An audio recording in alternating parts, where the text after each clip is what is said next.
Hello friends, welcome you in the lecture series of Ordinary Differential Equation. In this lecture, we will discuss ordinary differential equation of first order and first degree. Last lecture में हमने discuss किया था कि what is the definition of differential equation and उस differential equation को हम किस तरह से क्लासिफाई करते हैं with the help of its order and degree, है ना। और उसमें जो हमारा फर्स्ट टाइप है ordinary differential equation of first order and first degree, इसको हम डिस्कस करेंगे। Now we discuss two standard forms of differential equation of first order and first degree. तो जो फर्स्ट फॉर्म है वो है dy over dx is equals to F x y, है ना। या तो आपको इस फॉर्म में क्वेश्चन गिवन होगा और another form is m dx plus n dy is equals to 0 where m and n are the function of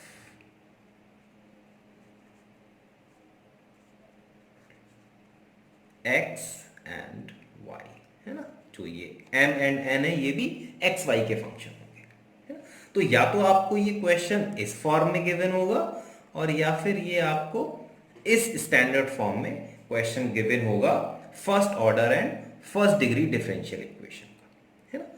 तो अब इसको सॉल्व कैसे करेंगे, और वैसे भी आपको जो ये सेकंड फॉर्म दिख रही है ये भी अगर हम जब इसको सिंप्लीफाई करेंगे तो भी ये इसी फॉर्म में आ जाएगा, है ना। तो जैसे ही आप देखोगे क्वेश्चन, तो अगर इन दोनों में से आपको कोई भी एक फॉर्म दिख रही है तो आपको समझ आ जाएगा कि ये हमारा first order and first degree differential equation है। अदरवाइज आप इसका ऑर्डर एंड डिग्री भी चेक कर सकते हो। तो जब हम इसको सिंप्लीफाई करेंगे तो ये भी dy over dx is equals to x y की फॉर्म में आ जाएगा और ये भी dy over dx is equals to x y की फॉर्म में है। फर्स्ट डेरिवेटिव है तो ऑर्डर इज 1 और डिग्री इज 1, है ना। तो ये फर्स्ट ऑर्डर फर्स्ट डिग्री की स्टैंडर्ड फॉर्म है डिफरेंशियल इक्वेशन की। तो अब इन डिफरेंशियल इक्वेशन को हम किन किन मेथड से सॉल्व करते हैं, तो उसमें जो हमारा फर्स्ट मेथड है वो है separation of variable,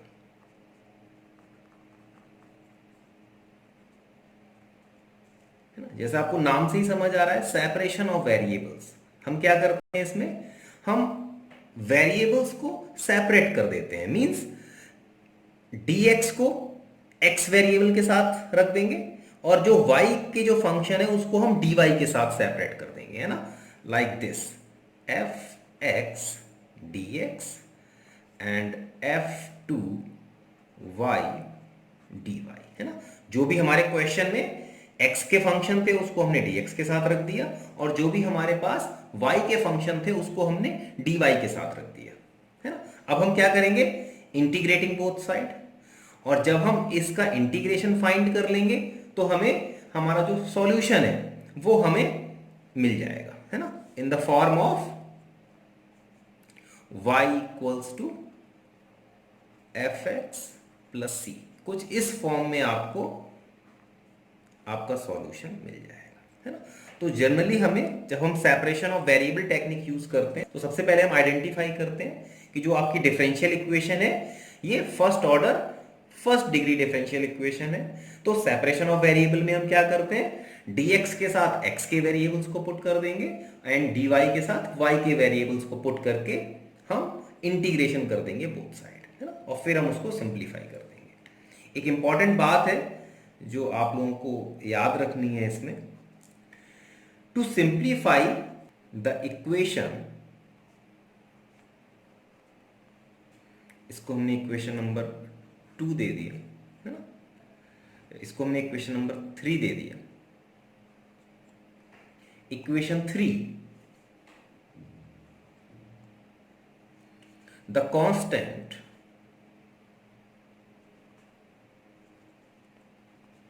c can be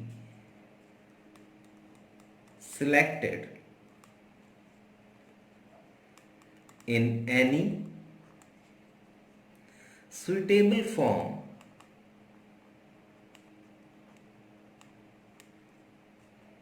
like c by 2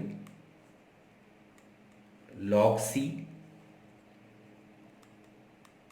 tan c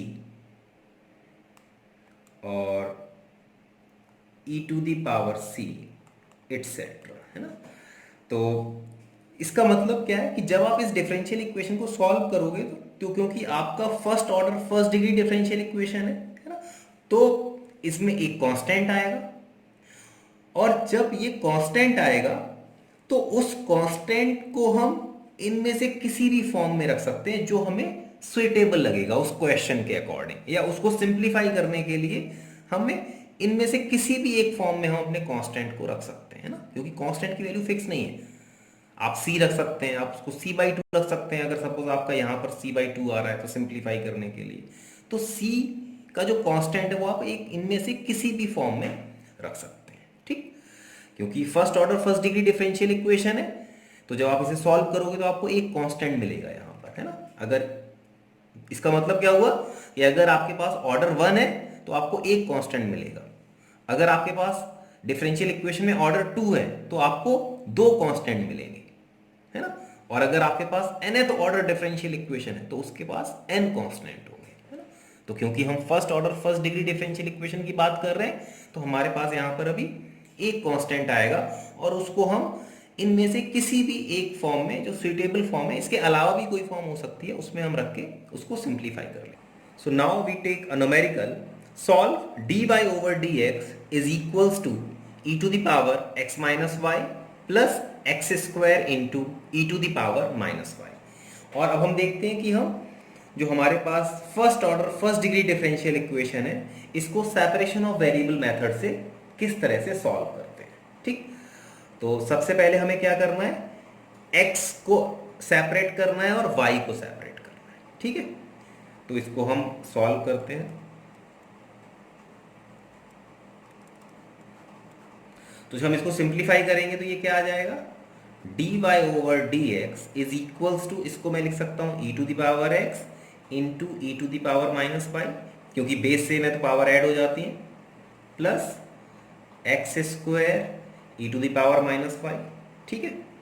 अब तो जब इसको सॉल्व किया तो क्या आ गया, dy over dx is equals to e to the power minus y, common ले लिया तो ब्रैकेट में क्या आया, e to the power x plus x square, x को इधर ले जाऊंगा and e to the power minus y का इधर डिवाइड हो जाएगा, तो ये आ जाएगा 1 upon e to the power minus y dy is equals to e to the power x square dx। इसको मैं और भी सिंप्लीफाई कर सकता हूँ, जब इसको ऊपर ले जाऊंगा तो ये आ जाएगा e to the power y dy is equals to e to the power x square dx।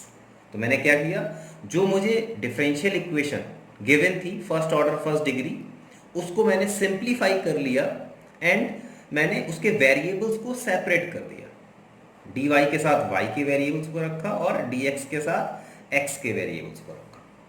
इसके बाद इंटीग्रेटिंग बोथ साइड, और जब मैं इसको सॉल्व करूंगा तो e to the power y का y के रिस्पेक्ट में इंटीग्रेशन क्या आ जाएगा, e to the power y। यहाँ पर जब मैं इसका इंटीग्रेशन करूंगा तो e to the power x का x के रिस्पेक्ट में इंटीग्रेशन क्या आ गया, e to the power x plus x square का integration with respect to x cube by 3 plus c, ठीक। और इस तरह से आपने इसको सॉल्व कर लिया, तो ये आपका सॉल्यूशन आ गया, ठीक। इस तरह से हम separation of variable method use करते हैं first order first degree differential equation को सॉल्व करने के लिए। So now we take another numerical, है ना, और देखते हैं कि इस डिफरेंशियल इक्वेशन को हम किस तरह से सॉल्व करते हैं। तो देखो ये किस स्टैंडर्ड फॉर्म में है, m dx plus n dy, है ना। तो स्टैंडर्ड फॉर्म में आपको क्वेश्चन गिवन है m dx plus n dy की फॉर्म में, इसका मतलब first order first degree differential equation है ना। तो सबसे पहले हम टेक्निक यूज करेंगे सेपरेशन ऑफ वेरिएबल, है ना। तो जब हम separation of variable technique use करेंगे तो सबसे पहले हम इसको सिंप्लीफाई करेंगे, ठीक। तो जब इसको सिंप्लीफाई करेंगे तो इसका सॉल्यूशन किस तरह से आ गया, तो ये आ जाएगा 3e⁻x tan y dx is equals to -1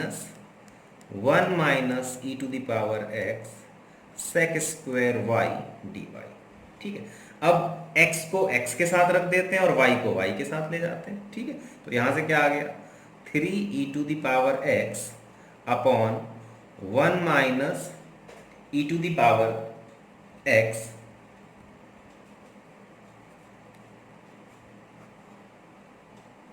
dx is equals to sec square y upon tan y dy, और माइनस का साइन यहाँ लगा देते हैं।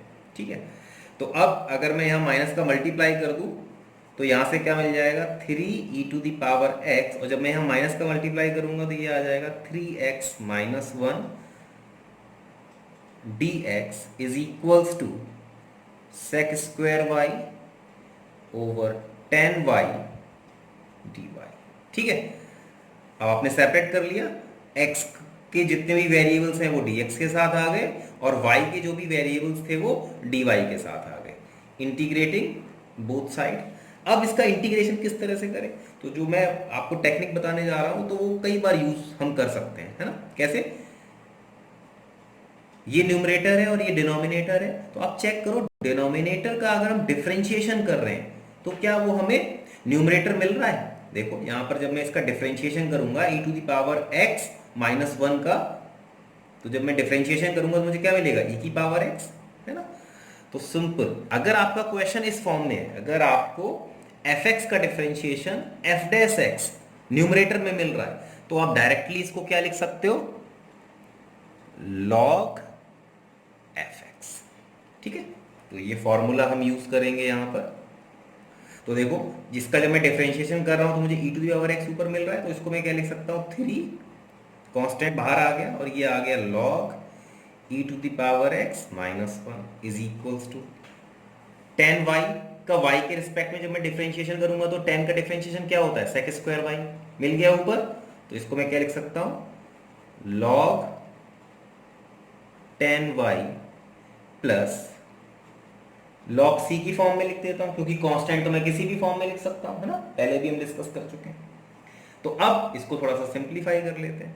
जब मैं इसको सिंप्लीफाई करूंगा तो ये क्या आ गया log e⁻x - 1 का whole cube is equals to log c tan y, log की प्रॉपर्टी से a log b क्या हो जाता है log b⁴a, और log a plus log b क्या हो जाता है log ab, और यहां से जब मैं एंटी लॉग लूंगा बोथ साइड तो मुझे क्या मिल गया e⁻x - 1⁻³ is equals to c tan y, है ना, और ये आपका रिक्वायर्ड आंसर है ना। तो इस तरह से हम सेपरेशन ऑफ वेरिएबल मेथड का यूज करके first order first degree differential equation को सॉल्व करते हैं। इस फॉर्मूले को आप लोग नोट कर लेना क्योंकि ये कई जगह आपकी हेल्प करेगा जब आपको इस तरह के क्वेश्चन सॉल्व करने होंगे, है ना। तो सिंपली इसमें क्या है, ये न्यूमरेटर है और ये डिनोमिनेटर है। अगर आप डिनोमिनेटर का डिफरेंशिएशन कर रहे हो और वो आपको न्यूमरेटर में मिल रहा है तो आप इसको डायरेक्टली लिख सकते हैं log fx, मींस log और जो आपका डिनोमिनेटर गिवन था, है ना। तो हमने इस फॉर्मूले का यूज किया और आप चाहो तो चेक भी कर सकते हैं इसको। जैसे सपोज मुझे चाहिए 1/x dx, इसका इंटीग्रेशन क्या होता है log x, आप जानते हो x का डिफरेंशिएशन क्या होता है 1, तो क्या आ गया log x। ठीक है, तो इस तरह से हम इस फॉर्मूले का हमने सिंपली यूज किया, है ना। क्योंकि इंटीग्रेशन का यूज करना है तो आपके पास बहुत सारे इंटीग्रेशन के फॉर्मूले हैं। तो मैं आपको एक ट्रिक बताता हूं कि जब भी आप डिफरेंशियल इक्वेशन सॉल्व करें तो जो जो आपके इंटीग्रेशन के फॉर्मूले यूज हो रहे हैं, है ना, उसको आप अपने कॉपी के हेडर में लिखते रहें, है ना। जो ऊपर जो स्पेस होती है वहां पर आप उन फॉर्मूलों को लिखते रहो उस क्वेश्चन के साथ, ठीक, जिससे कि क्योंकि वो लिमिटेड फॉर्मूले हैं जो हम यूज करते हैं, तो जब बार बार आप उन फॉर्मूलों को देखोगे तो वो फॉर्मूले आपको याद हो जाएंगे फिर, है ना। तो इसलिए आपको वो सारे फॉर्मूले याद नहीं करने कि नहीं आज हम इंटीग्रेशन के सारे फॉर्मूले याद कर लेते हैं। आप क्वेश्चंस करते रहो और उसमें जो जो फॉर्मूले आपके आते रहे आप उसको नोट करते रहो अब उस क्वेश्चन के साथ में ऊपर, और उसको आप याद कर लो। ठीक है, ओके, थैंक यू।